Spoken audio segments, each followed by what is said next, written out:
Hello বন্ধুরা, welcome to my channel cricket Times Bangla. বন্ধুরা, আগামী 27 তারিখ থেকে শুরু হতে যাচ্ছে শ্রীলঙ্কার বিরুদ্ধে টি-20 সিরিজ, যেখানে ভারত 3টে টি-20 এবং তারপরে 3টে ওডিআই ম্যাচ খেলবে, যেখানে কিনা গৌতম গম্ভীরের নেতৃত্বে সম্পূর্ণ নতুন কোচিং স্টাফদের নিয়ে মাঠে নামতে চলেছে টিম ইন্ডিয়া। বন্ধুরা, প্রথম ম্যাচটি অনুষ্ঠিত হবে শ্রীলঙ্কার পাল্লাকেলে ইন্টারন্যাশনাল স্টেডিয়ামে এবং খেলাটি অনুষ্ঠিত হবে ভারতীয় সময় সন্ধ্যা 7টা থেকে।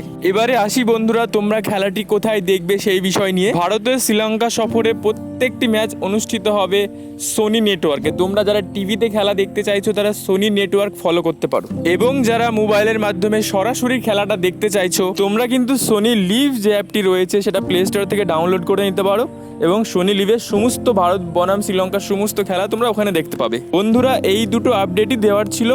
ভিডিওটা এখানেই শেষ করছি। ভালো থেকো, সুস্থ থেকো, দেখা হচ্ছে পরের ভিডিওতে। ধন্যবাদ।